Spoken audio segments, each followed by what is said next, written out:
Maximize Business Value podcast. This podcast is brought to you by Mastery Partners, where our mission is to equip business owners to maximize business value so they can transition their business on their terms. Our mission was born from the lessons we've learned from over 100 business transactions, which fuels our desire to share our experiences and wisdom so you can succeed. Now here's your host, CEO of Mastery Partners, Tom Bronson. Hi, this is Tom Bronson, and welcome to Maximize Business Value, a podcast for business owners who are passionate about building long-term sustainable value in their businesses. In this episode, I'd like to welcome our guest, Dave Van Buskirk. Dave and I are old friends, and he just happens to be a financial advisor for Edward Jones, but that's not what we're going to talk about today. Today, we're going to focus on fighting stress and burnout. Dave has had massive responsibility for managing and mentoring other advisors, and he pushed himself into a very dark place. We're going to probably talk about a little bit of that, but was able to turn it around, and in my humble opinion, has learned the secrets to eliminating stress and burnout, a topic he frequently speaks about. I can't count how many times that I've seen business owners face stress and burnout. Heck, I've been there myself. So when Dave and I recently talked about it, I just knew that I had to get him on the podcast. So this is going to be a great ride. Welcome to Maximize Business Value, Dave. Thank you very much for having me, Tom. I've really been looking forward to this. That's going to be a lot of fun. So before we get into the topic that we're going to talk about, tell us about what you do at Edward Jones. Yeah, I'm a financial advisor with Edward Jones. I started back 20 years ago in May. So we just hit our 20-year anniversary.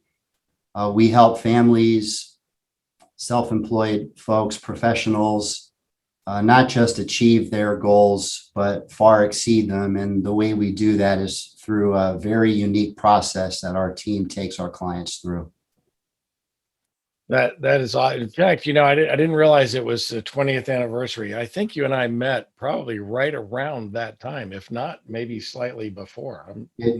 I believe it was right before I started with Edward Jones. Yeah, that's pretty cool. I think I even remember having that conversation with you about going to Edward Jones and interesting. So in a real sense, for our listeners, Edward Jones advisors operate independent businesses. They all have independent offices, but they get a lot of support from Edward Jones. And so how did you get your start in this business? Well, it goes all the way back to, I don't remember the exact date, but I was 13 years old. And it goes back, I know exactly where it was though. And the address was 88 Southside Drive in this little town in upstate New York called Owego. And that was my grandparents' house. That's where my dad grew up. My grandfather worked for IBM for his entire career. And there was one time that we were visiting my grandparents and they were talking about their IBM stock that they owned. And after I overheard the conversation, I asked my grandmother if she would tell me a little more about it. My grandfather would have been happy to tell me too, but I believe there was a Mets game on and you couldn't get him to do anything else when the Mets were playing. So my grandmother, she told me that through my grandfather's job, that he was able to invest in IBM stock by taking a little bit of money out of every paycheck. Well, they had 4 kids, and my grandfather knew about that for years, but never did it because he didn't think they could afford it. My grandmother, once she got word of it, what she did was she went and got a part-time job, even though she had 4 kids, because she saw the value in what that might do for her family later on. Every dime that she made from her part-time job went toward buying that stock. And it took them several paychecks to even get their first share.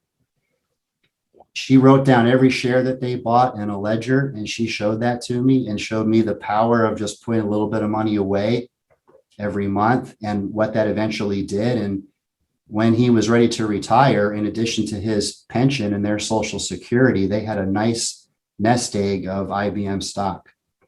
And that's where it all started. And then I started becoming interested in investing. I subscribed to Money Magazine when I was in high school, in undergrad at Villanova, and then for my master's at Elon University.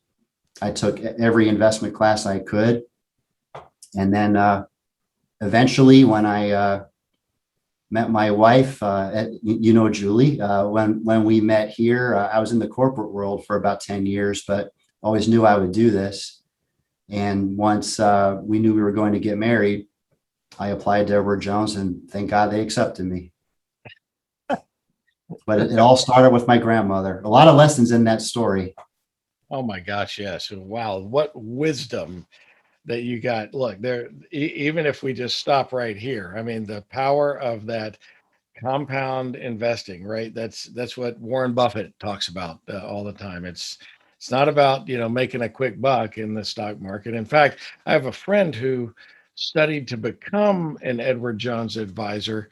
And he and I were having a conversation about it one day. He says, "Well, Tom, we have a saying here. It's the get rich slow scheme. We're not going to ever be the get rich quick guys. We are, we know how to build that long-term wealth with our clients," which I think is brilliant. I don't know if that's a saying that you use at Edward Jones or not, but that really stuck with me for a long time.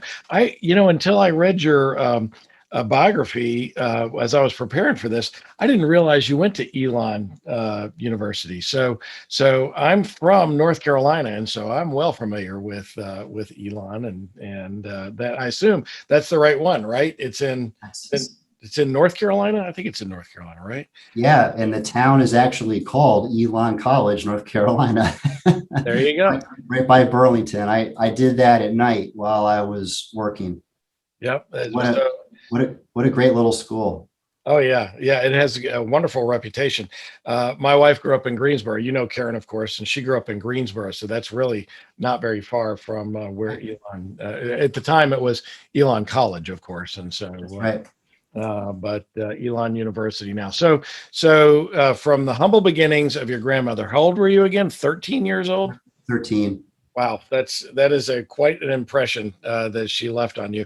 From 13 years old, then you went on with Edward Jones. What positions have you held with the company?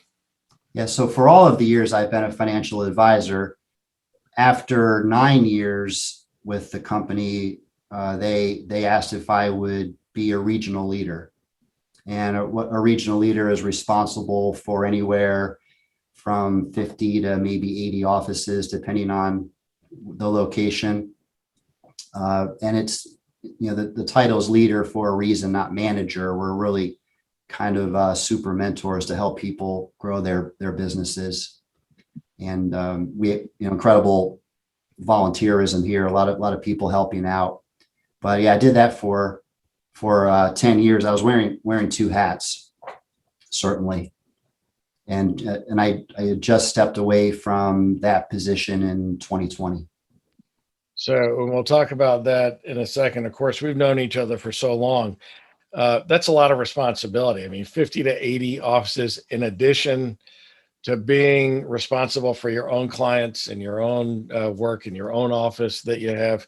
That is a lot of responsibilities. And I happen to know, since we're old friends, that you have 3 kids, just like we do. We have 3 kids. So how did you balance all of those responsibilities with your family life? Well, my first answer is not so well, but you kind of learn as you go. Sometimes the busier you are, you learn to be more efficient and more focused on particular tasks. But we really have incredible support from the company, knowing that having to balance both roles. But when it comes to the family, I mean, it's got, number one, incredibly supportive wife with Julie. Holy cow. And with her staying home ended up being, that took a lot of the load off, certainly, with raising 3 young kids. But, you really learn to manage your time, learning how to be really efficient with whatever you're doing. One thing that there's a lot of time management that I learned through coaching, and if we might want to go into that later on in our talk, and also incredible volunteers that were within the region. A lot of people help out with region different responsibilities, and then Karen and Kendra that work with me, and the different people I've had working in my office. Just what an incredible team, and learning how to delegate and not taking on everything. That's what a lot of people in management tend to do. A lot of entrepreneurs tend to do is try to do everything when there's all kinds of people around you that really do want to help you if you do it the right way. Yeah, I think about for the leaders that I like that word, by the way, leaders rather than managers. Yeah.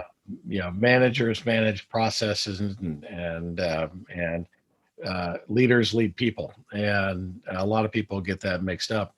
But as I think about, I mean, the enormity of that responsibility of let's say if you had 80 and you needed to spend even as little as 30 minutes with each one of your folks that you're responsible for, every other week, that's like half of your time consumed doing that as opposed to, maintaining your own business. I mean, that is a massive amount of responsibility. You mentioned a minute ago that you stepped away from that leadership role. Why did you do that? Yeah, there just became a certain time where two things happened. One, I was looking at old pictures of the family, and it may have been Christmas or a birthday party or whatever when the kids were young or younger. And I was there, but I don't remember being there at all. And that something clicked, and I said, golly, I was there, but I wasn't present. And then it was right around that same time, I was at lunch with a friend of mine, and I thought I was having a heart attack. And I went to the emergency room, and it ended up just being stress. But I was just, I was pulling myself in a lot of different directions. And I don't think I handle, maybe I don't handle stress the way some people are able to handle it, but I think just the cumulative effect of trying to do too much for all those years, I just kind of hit a wall. And it was at that point where I made the decision, and Julie and I made the decision that it was time to step away. And I made a phone call to a friend of mine who I was kind of responsible to as a regional leader. And when I called him to let him know that 2019 would be my last year, when I got off he was great with it. But when I got off the phone, it was incredible. I the feeling of the weight of the world on your shoulders. It was real.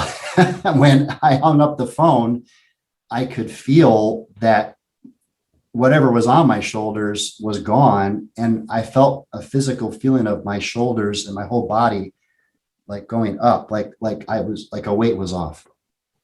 It was incredible. And No kidding. I mean, it was like a physical experience that when you hung up the phone, you felt lighter. Yes. And I knew I made the right decision. And I'm so grateful for everything, for the opportunity. And I love this company, work with all the people I worked with. But, for me personally, it just got to be a little too much. And I came to that realization I needed to do something, or there might be a problem pretty soon down the road. But stress can be a very physical thing. It was amazing.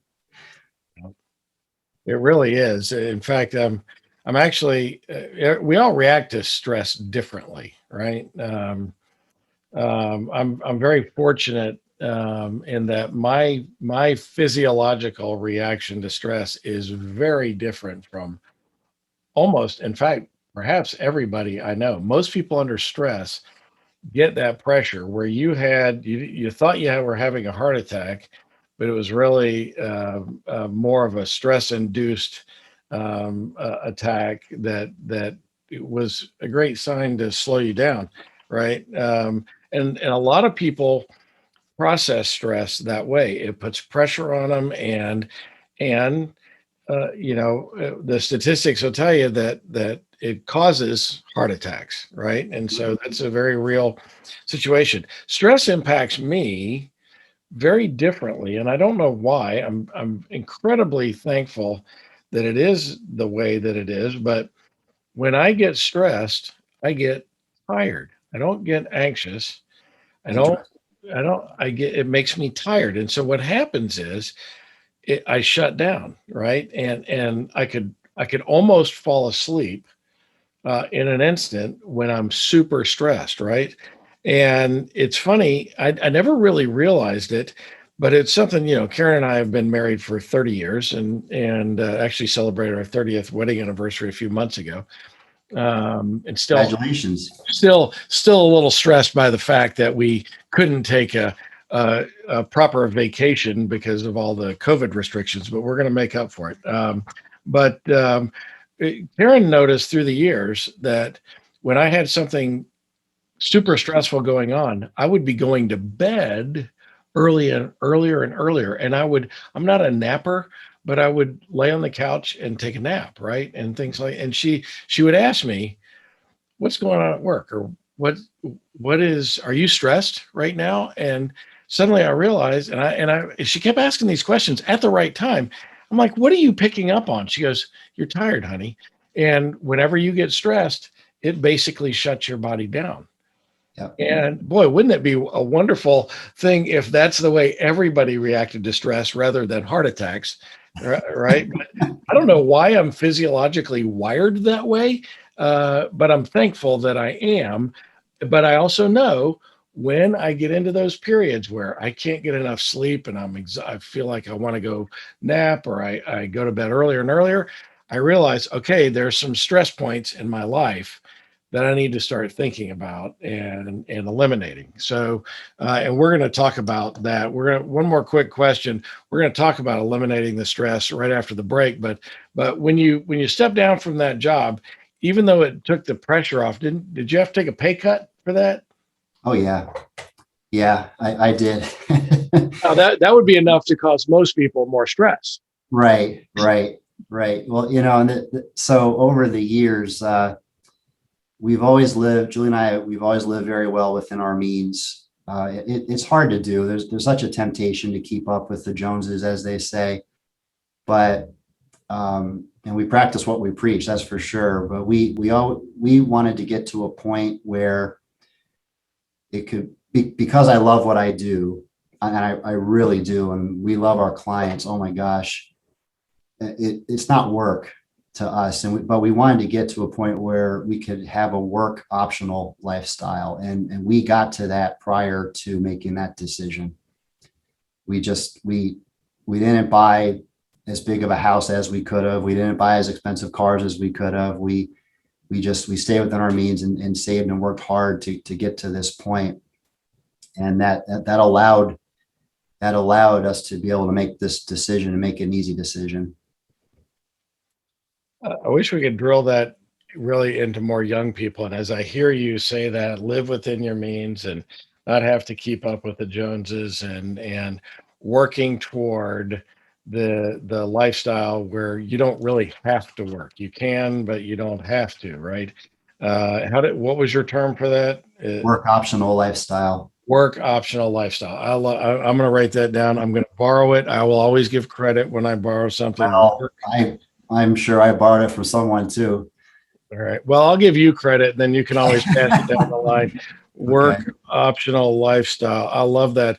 It's one of these things that even at where I am in my life and the wild success that I've had, in my business, I wish that I had learned those lessons way younger in my life because it just really does make an enormous impact later in life of the things that you do, the habits that you get into, the cutting out and learning how to live within your means. So many people don't live within their means, and certainly for a long time, I was one of them. I had a massive job when I sold a company once to a big publicly traded company, and I had a massive responsibility for thousands of people, and was paid as such. When I finally decided to leave that business, and it was over a lot of the same reasons why you stopped doing that role at Edward Jones. I finally stopped doing that. I looked back and I went, my word, I made so much money. What did I do with it? Mm-hmm. Right? Where did it go? Right? And it's because people's income becomes like a goldfish, right? Their spending becomes like a goldfish. It will grow to the size of its environment. That's what happens with goldfish, and so their spending outstrips their earning. And man, I just wish that more young people would get that through their head. This is great advice. But that's not where we're going today. We're going back to the stress conversation. It's a good time to take a quick break. We're talking with Dave Van Buskirk. We will be back in 30 seconds. Every business will eventually transition, some internally to employees and managers, and some externally to third-party buyers. Mastery Partners equips business owners to maximize business value so they can transition their businesses on their terms using our 4-step process. We start with a snapshot of where your business is today. Then we help you understand where you want to be and design a custom strategy to get you there. Next, we help you execute that strategy with the assistance of our amazing resource network. And ultimately, you'll be able to transition your business on your terms. What are you waiting for? More time? More revenue? If you want to maximize your business value, it takes time. Now is that time. Get started today by checking us out at www.masterypartners.com or email us at info@masterypartners.com to learn more. We're back with Dave Van Buskirk, and we're talking about eliminating stress and burnout. So there are a lot of entrepreneurs and business owners listening who do you have any advice for them about if they're feeling burnout, but they can't necessarily kind of step out of their role, if they're feeling kind of those pressures? It happens a lot with business owners. So I'd be interested to hear from you, Dave, since you kind of solved this problem on your, through your own decisions. What advice can you give to business owners who are feeling that burnout? Sure. And a lot of this I learned through experience. And also I've had a lot of people that have mentored me through the company, outside the company. I've invested a lot of money in coaching over the last 20 years, and I continue to. And so a lot of what I've learned have come from some really good coaches. But one of them, I would say, and had I not done some of this stuff when I had first started, or a couple of years into having, wearing both hats, I would have crashed and burned a lot earlier. And one thing that I learned that was very important, I've seen a lot of entrepreneurs that have a hard time letting go of some things, and the business is their baby, and they're doing things that they're good at, but should probably be delegating that to somebody else.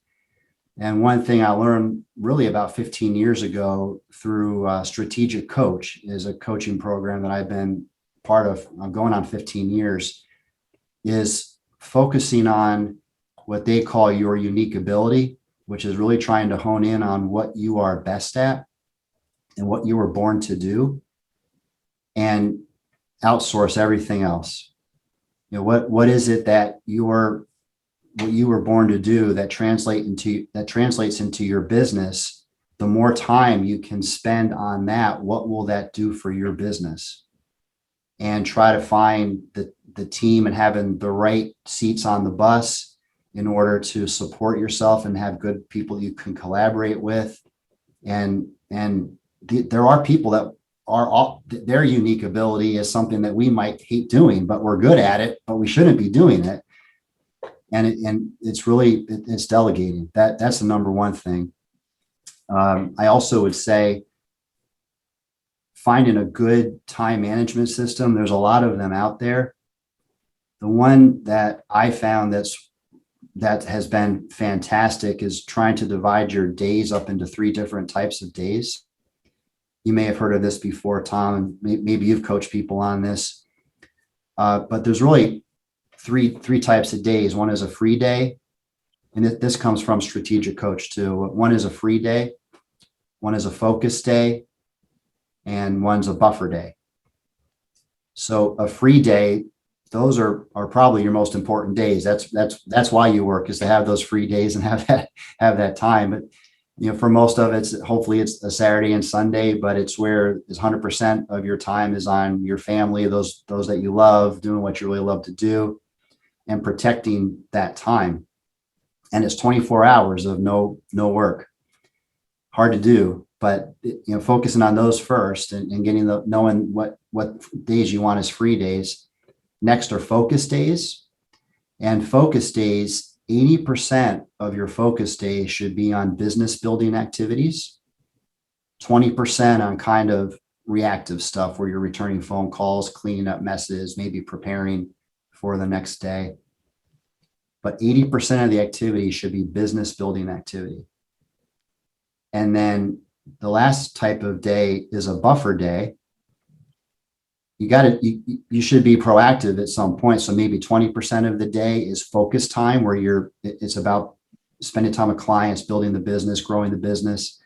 But the 80% of the time is spent on cleaning up messes, maybe working on some projects, staff meetings, those types of things. And if you have very defined free days, focus days, and buffer days, instead of a couple hours here, a couple hours there, just scatter all over the place, we have found in our office that has made things very, very efficient and helped us really keep up with all that we need to do for our clients. And it's really just been amazing. So for our office, typically the buffer days are Monday and Friday, and focus days are Tuesday, Wednesday, Thursday, and then free days Saturday, Sunday. And then free days are any vacation days that you take, or any, if it's a holiday that's given that you take off anyway, that's a free day as well. I love that. I had not heard that. I'd not heard the 3 days. And I was going to ask you, but you already volunteered it. So focus days right now for you and your office are Tuesday, Wednesday, Thursday. Now, not only for you, but your whole staff kind of observes this, and then buffer days are Monday, Friday. Is it like everybody in the office works like that? Well, that's a good question. So because of the work that Karen and Kendra do, they have to be a little more reactionary and taking incoming calls and stuff like that, and preparing for appointments. So we don't necessarily have them in those types of days that I do, but we do know that if you're working on something and you're distracted, that it takes normally the average person about 20 minutes to get back in the zone, to get back to working like that. So what we do for each other is allow time where there's just focus time to be able to get done what needs to be done. And then the other team will pick up the slack with answering phones or whatever it might be. That's a great idea.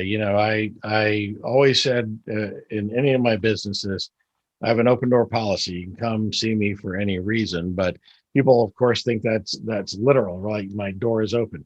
My door was literally closed probably 80% of the time.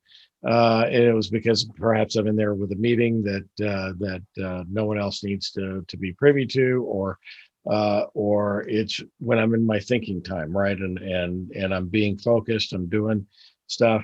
It's so funny. There was a couple of people through the years on my staff that the closed door meant nothing. They would just walk in, and I'm like, you totally just interrupted my thought. Now it's going to take me 20 minutes to get back in the zone. Can you please respect the door, right? Yep. And if you need me, fine, go see Kim or send me an email, and we'll schedule a time when we'll get together. I'm gonna give you the time, but oh my word, you're killing my productivity. And so I had not heard of those 3 days. That sounds like a really wonderful time management. I use a process called Ivy Lee. that is really, there aren't different days, but it's for your work days. You really focus on the top priorities that you need to get done, and there's a method to make it very clear what you need to work on and where the priorities are. I did it in an earlier podcast. I can't remember the number offhand, but it was around the first of this year, the very end of last year. Ivy Lee method. Look for that on our podcasts if you're interested in learning more about that. I do want to talk about, though, that something that you're talking, the free days. It's the free days that can mitigate the stress. I think of the work, but so many times, I hear business owners, and I'll ask them when we're engaging with a business owner, tell me about your last vacation. Oh, well, I went on a long weekend to, Galveston or out to the coast or, to Napa Valley. I don't know. Tell me about your vacation. What are you talking about? And you probe with them and you realize that they really don't ever take vacation. They take long weekends or a few days off here and there because they feel like that they can't get away from their business. Right. And that does two things, in my opinion, with what we do in our business, which is, building massive value and helping them design an exit plan. Number one, it's really bad for their health. It's bad for their health, and it's bad for the health of the organization, for someone to not be able to step away from their business. Number two, they never recharge, right? They're always on the go. And what that causes is, ironically, in many business owners' understanding, ironically, it actually reduces the value of their business because the business becomes owner dependent. Right. Probably the best thing, or one of the best things that a business owner can do, is learn to step away from their business and take more what you would call free days, and totally unplug. Right. I always hear, I'll talk to somebody. Oh, I'm going on vacation, but just call me. My cell phone will be on. No, I'm going to respect your vacation.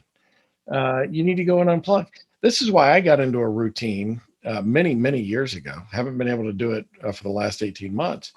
But we would go on a minimum of 2-week vacations in one stretch, right? 2 weeks off. Mostly, I would try to take 3 weeks, or when I'm feeling really bold, I would take 4 weeks off. So a whole month. A year after Karen and I got married, we took an entire month off. And by the way, that predated cell phones and pagers and all that stuff. And I would specifically not call the office, right? And they had no way to get in touch with me. Of course, I left an itinerary in case the building burned down, but it's getting away and unplugging. And I always found that 3 weeks to me is the ideal length of vacation. You want to talk about the stress reliever. So what happens when you go on vacation, you spend that first week trying to relax, right? Coming down from all the work that you've done. It takes a few days. It does. Kind of by the end of that first week, you're getting into the groove of, oh, this is nice vacation, right?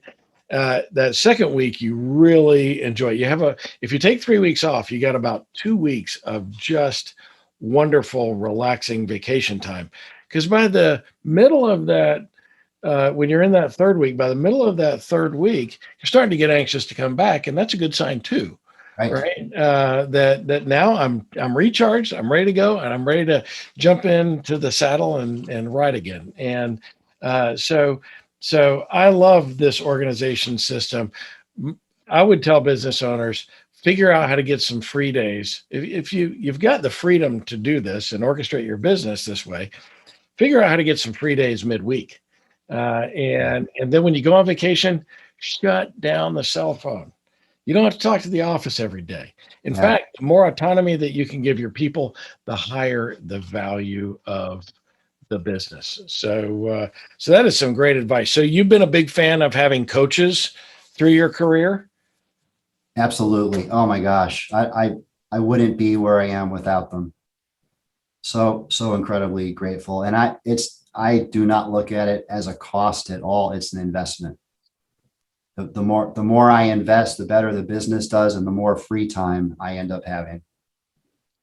It was interesting. I was having a conversation with someone this morning, and he said, I've hired, well, I hesitate to call him this, but they're a life coach. I'm like, why do you hesitate to call him that? He said, well, it says it's maybe it says that I don't know. It doesn't say anything bad about you. It says that you realize that you need somebody to help coach you with some things. And I wish more people would get away from that stigma of, well, I hesitate to say I hired a life coach.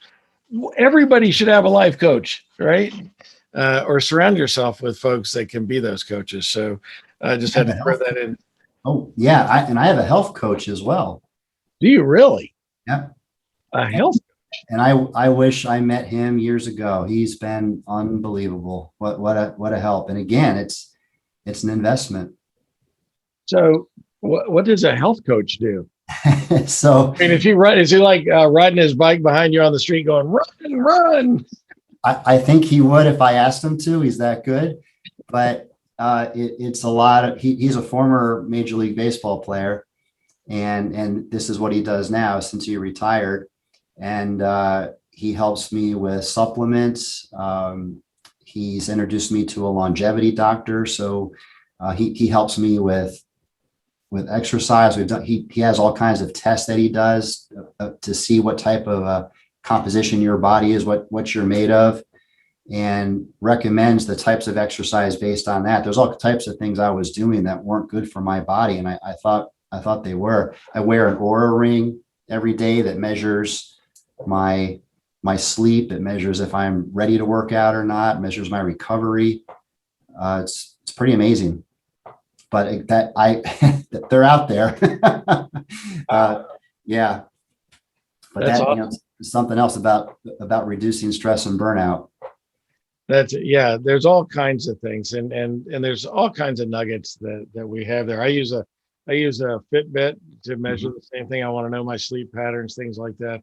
One of these days I'm going to do a podcast on sleep patterns. There are sleep cycles that you go through, and I've always known that. I'm fascinated by the science behind sleep, and how much you need, and when you feel rested. But we're not going to go into that now. But it's interesting with the Fitbit, and perhaps with your device that you have as well as a ring. I know some like Apple Watches or Google Watches do the similar things, but I actually get to see my sleep pattern. So on my phone, I can log in and I can see when I'm at light sleep, REM sleep, or deep sleep, right? And I can see how many times I wake up during the night, but it's just another little tool to have me be mindful about health, because health has a lot to do with stress and eating right and things like that. Why is it that when we're stressed, we go order, get a 6-pack of beer and order a big old pizza, right? I mean, not that there's anything wrong with pizza. Or beer. Or beer. Yeah, for sure. Definitely not the beer. So, but when you do that and you notice how your Fitbit reads that night after you ate that or drank that, you didn't get a sleep that was as good, right? That's exactly right. Exactly right. I can tell when I've been bad to my body, what is going to happen to my sleep patterns. And so really, really interesting. Well, this has been a fun conversation. A couple of quick questions, and then we're going to have to wrap it up here. We're running out of time. One last business question. This podcast is all about maximizing business value. So, Dave, what's the one most important thing you recommend business owners do to improve value in their business? I think it's investing in their people. And you what you said earlier, I think you kind of started going there when someone takes the time off, what it does to the people to see if you can run a self-managing company without you being there. But truly investing in your people and treating them like their owners. And I think one of the simplest ways to get started is to get the word I out of your vocabulary and replace it with we. This is our business. It's our clients. they're not mine. It's not about me. It's about all of us in this, because they are as important. Karen and Kendra are as important part of the team as I am. That is great advice, to invest in the people. Really, it's the people that will take care of your customers and take care of your business, and it is all about them. It's funny, when you said, stop eliminating the word I and start saying we. That's always been a part of my vocabulary, and it's become a long running joke with my assistant Kim, who helps, of course, with this podcast and other stuff, lots of stuff with me. She has been with me for a long time, and I wish I could find a better term for assistant, but she really is kind of my right arm. And when we'll be talking with folks, I'll say, well, we're going to do this. And of course, when I say we, what I mean is that Kim is going to do this. Exactly.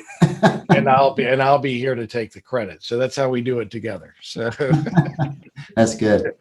So we have a great relationship. It's so much fun working with Kim. She is amazing. So, but we're at the end of our time, but I can't leave without asking my favorite question, and the question our listeners always listen for. Our bonus question is, what personality trait has gotten you into the most trouble through the years? Being impatient. You impatient? Yes. And here's the quick example. I know you. This is why I'm laughing. So we run our business a certain way. And when we say we're going to do something, we do it. And when others don't, it has gotten me into a little trouble, because that's maybe the one time where I can get angry, and I haven't always handled that so well. I just find that to be fascinating and surprising. You're like one of the most even-keeled people I know. Always a smile on your face, always seems easygoing. I would have never known that you were a closet impatient person. So I'm glad you haven't witnessed it, Tom. My face gets very red. Yeah. Unfortunately, all too many people have witnessed my impatience through the years. So that is a good one. How can our listeners and viewers get in touch with you? Probably the best way is to simply go to edwardjones.com and type in Dave Van Buskirk, and all of my information comes up that way. And Dave Van Buskirk on LinkedIn too would do it. Perfect. Thank you, Dave. Thank you for sharing your stories. Thank you for sharing your wisdom. I'm so hopeful that business owners will listen to this and find ways to reduce stress in their life. Thank you for being our guest today. Thank you so much for having me, Tom. You can find Dave Van Buskirk at edwardjones.com. Like he said, just type in his name on LinkedIn. And of course, as always, you can always reach out to me, and I will make a warm introduction to my old friend, Dave Van Buskirk. This is the Maximize Business Value podcast, where we give practical advice to business owners on how to build long-term sustainable value in your business. Be sure to tune in each week and follow us wherever you found this podcast. And be sure to let us know if there's a topic that you'd like for us to explore on a future podcast. Until next time, I'm Tom Bronson, reminding you to eliminate stress and the possibility of burnout while you maximize business value. Thank you for tuning into the Maximize Business Value podcast with Tom Bronson. This podcast is brought to you by Mastery Partners, where our mission is to equip business owners to maximize business value so they can transition on their terms. Learn more on how to build long-term sustainable business value and get free value-building tools by visiting our website, www.masterypartners.com. That's master with a Y, masterypartners.com. Check it out.